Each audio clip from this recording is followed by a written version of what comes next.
Conversa com meu povo. Assumir e levar para o céu. A Igreja celebra com alegria a solenidade da Assunção de Nossa Senhora ao céu. Assim proclamou o Papa Pio XII em 1950.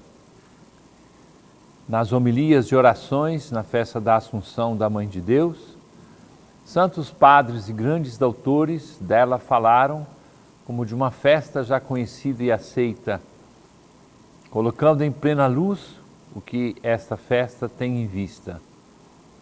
Não apenas que o corpo morto da Santa Virgem Maria não sofrera corrupção, mas ainda o triunfo que ela alcançou sobre a morte e a sua celeste glorificação, a exemplo de seu Filho unigênito Jesus Cristo, o que nos põe diante dos olhos a Santa Mãe de Deus profundamente unida a seu Filho divino, participando constantemente de seu destino. Por conseguinte, desde toda a eternidade, unida misteriosamente a Jesus Cristo pelo mesmo desígnio de predestinação, a augusta Mãe de Deus, Imaculada na Conceição, Virgem inteiramente intacta na divina maternidade, generosa companheira do Divino Redentor, que obteve pleno triunfo sobre o pecado e suas consequências, alcançou ser guardada imune da corrupção do sepulcro como suprema coroa dos seus privilégios. Semelhantemente a seu Filho, uma vez vencida a morte, foi levada em corpo e alma à glória celeste, onde rainha refúgio à direita do seu Filho, o imortal Rei pelos séculos dos séculos. Essa certeza faz parte da fé católica que professamos, amadurecida desde os primeiros séculos do cristianismo e proclamada solenemente em nossos tempos, como verdade certa e segura, necessária para a nossa coerência com o conjunto das verdades que sustentam a vida cristã. A cada semana, quando rezamos os mistérios gloriosos do Rosário, a Assunção de Maria alimenta nossa devoção e nos faz contemplar a realidade que significa. Assim, Jesus subiu ao céu, e a palavra que usamos é ascensão, elevando o nosso olhar para o alto e fazendo-nos caminhar sempre mais, pois quem está parado regride. De Maria, dizemos que ela foi assunta ao céu, Assunção, assumida e elevada. Com a participação dada a Maria no mistério de Cristo, onde a resposta dada ao arcanjo comprometeu-a e envolveu toda a criação e cada um de nós, tendo passado pela inevitável morte corporal, foi assumida, elevada à plenitude de Deus, como desde os primórdios da vida da Igreja foi acreditada pelos cristãos. Convinha que aquela que guardava ilesa a virgindade no parto conservasse seu corpo, mesmo depois da morte, imune de toda a corrupção. Convinha que aquela que trouxera no seio o Criador como criancinha fosse morar nos tabernáculos divinos. Convinha que a esposa desposada pelo Pai habitasse na câmara nupcial dos céus.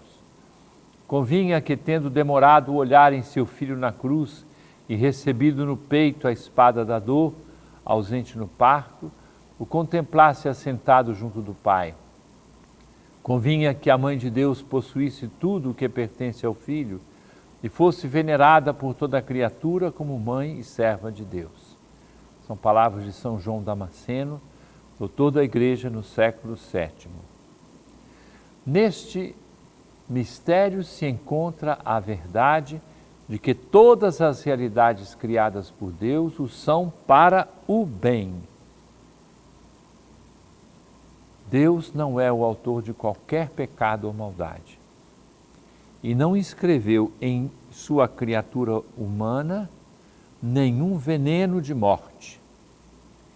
celebrar a Assunção de Nossa Senhora traz a todos nós um apelo ao sadio otimismo da fé. Limpa os nossos olhos para vermos as sementes do bem em tudo que Deus criou. Usar para o mal as realidades criadas, inclusive de modo especial nosso corpo e nossa natureza humana, não faz parte dos planos de Deus, mas vem a ser resultado do uso indevido da verdadeira maravilha que é a liberdade com a qual existimos nessa terra. De fato, recomenda o livro da sabedoria. Não procureis a morte com uma vida desregrada e não provoqueis a ruína com as obras de vossas mãos. Pois Deus não fez a morte, nem se alegra com a perdição dos vivos. Ele criou todas as coisas para existirem e as criaturas do orbe terrestre são saudáveis. Nelas não há nenhum veneno mortal e não é o mundo dos mortos que reina sobre a terra, pois a justiça é imortal.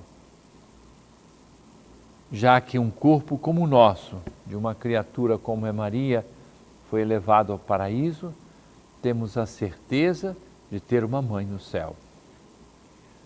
Isso infunde uma imensa confiança na intercessão e no modelo a nós oferecido, justamente pois ela chegou na nossa frente como sinal glorioso. A ela se aplica de modo plenamente justo o que em primeiro lugar é dito da Igreja. Apareceu no céu um grande sinal, uma mulher vestida com o sol, tendo a lua debaixo dos pés e sobre a cabeça uma coroa de 12 estrelas. Com o mistério da Assunção ao céu, atuaram-se em Maria definitivamente todos os efeitos da única mediação de Cristo, Redentor do mundo e Senhor ressuscitado. Todos receberão a vida em Cristo, diz São Paulo, cada um, porém, na sua ordem. Primeiro Cristo, que é a primícia, depois a sua vinda, aqueles que pertencem a Cristo. No mistério da Assunção, exprime-se a fé da Igreja, segundo a qual Maria está unida por um vínculo estreito e indissolúvel a Cristo, pois se já como mãe virgem estava a Ele unida singularmente na sua primeira vinda, pela sua contínua cooperação com Ele, o estará também na expectativa da segunda vinda. Remida de um modo mais sublime em atenção aos méritos de seu filho, ela tem também aquele papel próprio da mãe, de medianeira, de clemência, na vinda definitiva, quando todos os que são de Cristo forem vivificados e quando o último inimigo a ser destruído será a morte. Cristo, tendo-se feito obediente até a morte, foi por isso mesmo exaltado pelo Pai e entrou na glória de seu reino. A Ele estão submetidas todas as coisas, até que Ele se sujeite a si mesmo e consigo todas as criaturas ao Pai, a fim de que Deus seja tudo em todos. Maria, serva do Senhor, tem parte neste reino do Filho. A glória de servir não cessa de ser a sua exaltação real. Elevada ao céu, não suspende aquele serviço salvífico em que se exprime a mediação divina, a mediação materna, até a consumação perpétua de todos os eleitos.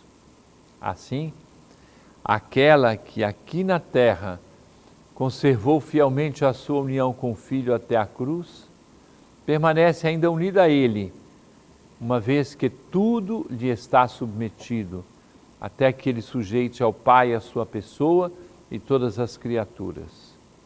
Mas ainda, com a sua assunção ao céu, Maria está como que envolvida por toda a realidade da comunhão dos santos. E a sua própria união com o Filho na glória está toda voltada para a plenitude definitiva do reino, quando Deus for tudo em todos. São ensinamentos da Redemptoris Mater encíclica do Papa São João Paulo II. Pensar e meditar no céu. Olhar para o céu. Ter a certeza de que alguém que é como nós chegou. Grande é a aventura da vida cristã. Rezemos. Ave Rainha do Céu, Ave dos Anjos Senhora, Ave Raiz, Ave Porta, da luz do mundo és a aurora. Exulta, ó Virgem tão bela, as outras seguem-te após. Nós te saudamos a Deus e pede a Cristo por nós, Virgem Mãe, ó Maria. Caríssimo irmão, caríssima irmã, permaneça conosco. Daqui a pouco estamos de volta. Conversa com meu povo. Caríssimo irmão, caríssima irmã, minha saudação a todas as pessoas que nos acompanham. Vocês sabem que eu tive um período de viagem. Eu fui a Aparecida, na Romaria da Arquidiocese de Belém. De Aparecida eu segui para um encontro de bispos, o meu retiro anual, que este ano foi na Áustria, com bispos ligados ao movimento dos focolares.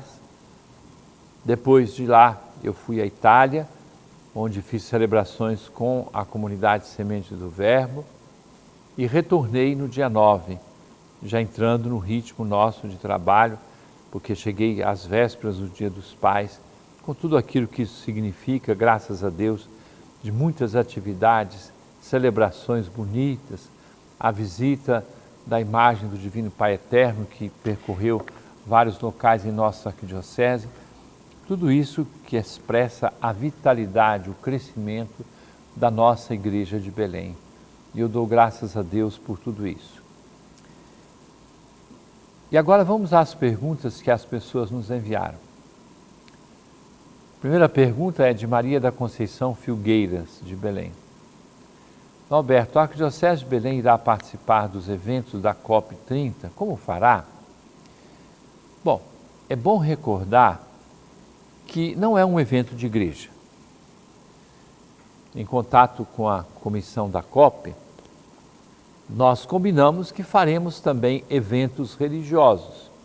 Pode ser que, por exemplo, para a COP, em algum evento, porque é um evento de chefe de Estado, não é um evento de participação popular. É de natureza diferente, porque senão o pessoal fica pensando que é uma coisa que todo mundo vai poder participar. Não vai acontecer aqui. Então, nós vamos fazer o quê? Já tem uma comissão da CNBB que está trabalhando, preparando. Dom Paulo faz parte dessa comissão preparatória.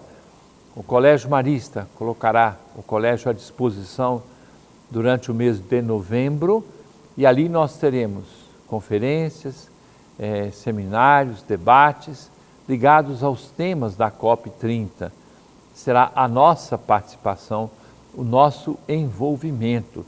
Isso sim vai acontecer da nossa parte, mas serão eventos pensados por nós e pela CNBB e não posso dizer que já tenhamos um programa, até porque tem uma COP antes dessa.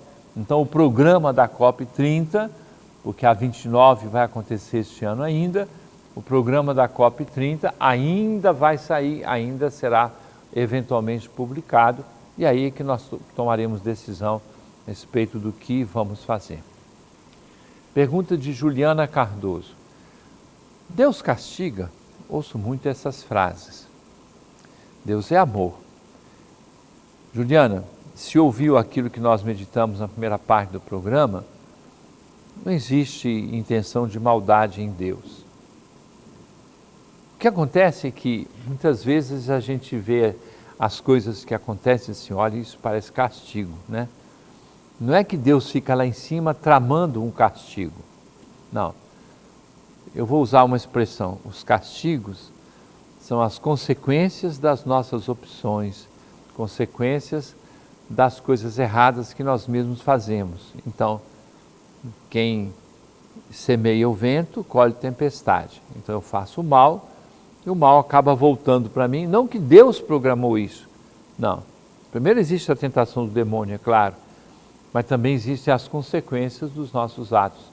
Por isso a nossa responsabilidade de buscar sempre o bem e nunca ir atrás da maldade. Patrícia Cavalcante, de Belém. Por que em alguns momentos recebemos a Eucaristia das duas formas, pão e vinho? Então, são duas maneiras de comungar. Por quê?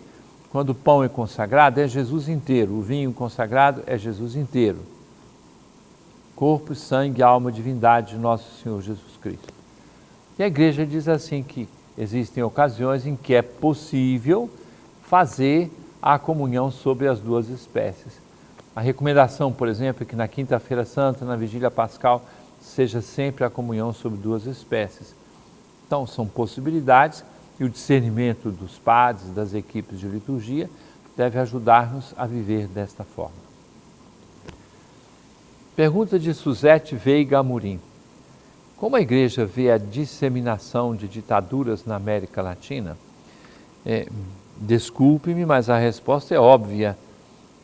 A igreja não pode, de forma alguma, aprovar qualquer tipo de ditadura, direita, de esquerda, de tudo que possa existir que se chama ditadura. É claro que nós nunca podemos aprovar isso porque é contra a dignidade humana. Então, nós precisamos manter a clareza da nossa posição. Tayane Alencar, de Belém. Alberto, a Basílica de Nazaré estará pronta para o círio deste ano? Prontinha não. Então, até o mês de setembro, vai estar terminada uma parte. E aí vai ser isolada uma parte para os trabalhos ali na frente, no presbitério. Então, vai haver uma interrupção durante um período. E essa interrupção vai fazer com que depois do círio se retome. Enquanto está acontecendo o círio, os trabalhos continuam lá no subsolo da Basílica. Lá no subsolo precisa continuar a fazer os trabalhos. Então, não se interrompe, mas se faz a atividade numa área e depois, passado o círio, aí que volta a atividade na parte de cima. Eu penso que todos estão observando como está ficando bonita a Basílica de Nazaré. Deus está dando essa graça muito grande para que tudo se encaminhe da melhor maneira possível. Caríssimo irmão, caríssima irmã, desça sobre todos a bênção de Deus Todo-Poderoso, Pai, Filho e Espírito Santo e permaneça para sempre. Amém.